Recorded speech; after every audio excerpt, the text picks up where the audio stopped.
அன்னையும் பிதாவும் முன்னறி தெய்வம், மாதா பிதா குரு தெய்வம், தாயைப் போல பிள்ளை நூலைப் போல சேலை, மாத்ருதேவோபவ பிதுருதேவோபவ குருதேவோபவ தேவதேவோபவ.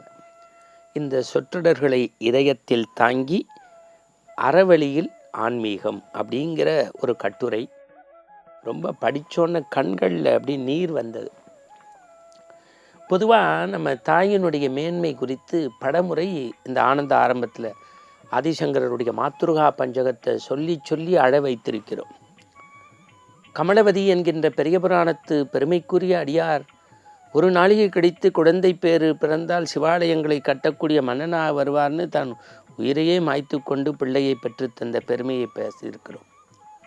பண்டரிபுரத்திலே புண்டரிகன் பக்திக்கு இறங்கி தாய் தந்தைக்கு வழிபாடு செய்த அந்த புண்டரிகன்தான் மேன்மைக்குரியவன் என்று கிருஷ்ணன் கொண்டாடிய புண்டரிகனை பற்றி பேசியிருக்கிறோம். மன்னவன் பணி என்றாயிரம் நும்பணி மறுப்பனோ என் பின்னவன் பெற்ற செல்வம்னு ராமன் சின்ன தாயார் சொன்ன பேச்சை கேட்டே கானகத்திற்கு போனான் என்று கைகேயி ராமனுக்குள்ள உறவின் மேன்மையை சொல்லி தாயினுடைய பெருமையை பார்த்திருக்கிறோம். புத்தர் சொன்ன தாயின் மேன்மையை கேட்டிருக்கின்றோம். இப்படி தாயாருடைய பெருமைகளை பேசப்பட்ட இந்த இடத்தில் கண்ணன் குந்தி பற்றியும் பார்த்திருக்கிறோம். ஆனால் இன்று நாம் அறவழியில் ஆன்மீகம் தாய்மைக்குரிய பெருமை என்று ஒரு கட்டுரை படித்தேன். கண்ணில் அப்படியே ஜலம் வந்துடுது. கதை கேட்பதில் ரொம்ப பிரியமான அடுத்த தலைமுறை இன்றைய ஆனந்த ஆரம்பத்தை உங்கள் இதயத்தில் வச்சுக்கணும். சுவாமிநாதன் மீனாட்சி என்கின்ற ஒரு குடும்பம் எப்படி எழுதுகிறாங்க பாருங்கள். சுவாமிநாதன் மீனாட்சி என்கின்ற இல்லறத்தை நல்லறமாக்கக்கூடிய குடும்பம். அவர்களுக்கு சங்கரன் என்கின்ற ஒரு அற்புதமான மகன். சுவாமிநாதன் மீனாட்சி என்று இல்லறத்தை நல்லறமாக்கும் குடும்பம். அவருக்கு சங்கரன் என்கின்ற மகன். இல்லறத்தை இனிமையோடு வாழ்ந்து வந்தார்கள் நல்லறமாக்கி. தினமும் காலை தாயார் மீனாட்சி தன் கணவனுக்கும் மகனுக்கும் பிடித்ததை சுவைமணக்கச் செய்து தருவார். காலை அவர்கள் இல்லத்தில் காப்பியினுடைய சுவையும் இட்லியினுடைய மனமும் என்றைக்கும் நிறைந்து நிற்கும். மதியம் தன் கணவருக்கு பிடித்தக்கூடிய கூட்டு கறி பொரியலோடு கீரை மசியலோடு தினந்தோறும் அன்னம் பாலிப்பு அற்புதமாய் நடக்கும். மகனுக்கு பார்த்து பார்த்து செய்வார். காலம் உருண்டோடியது கடிகாரத்தின் நொடிமுல்லை போல. ஒரு நாள் மீனாட்சி இவர்களை விட்டு இயற்கை எழுதிவிட்டார். தங்களுக்கு பார்த்து பார்த்து செய்த மீனாட்சி இப்படி தங்களை தவிக்க விட்டு தனியே போவாள் என்று ஒருபோதும் அவருக்கு தெரியவில்லை. ஆனாலும் அந்திய காரியம் முடிந்தது. அடுத்த நாள் காரியம் தொடங்கியது. 10 நாட்கள் முடிந்தது. சுபகாரியத்திற்கு சாஸ்திரிகள் நேரம் குறித்து மீனாட்சியினுடைய மகன் சங்கரனிடத்தில் சொன்னார்.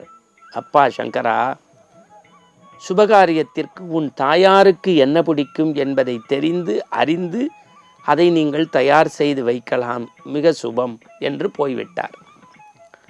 இவற்றை காதில் கேட்ட மகன் சங்கரன் தன் தந்தையாரிடமாகிய சுவாமிநாதனிடத்தில் போய் நாளைய சுப நிகழ்வுக்கு தாயாருக்கு என்ன பிடிக்கும் என்று தெரியுமா என்று கேட்க, சுவாமிநாதன் சொன்ன ஒற்றை சொல் இதயத்தில் நெறிஞ்சி முள்ளாய் குத்தியது. எப்படி? அறவழியில் ஆனந்த ஆன்மீகம்.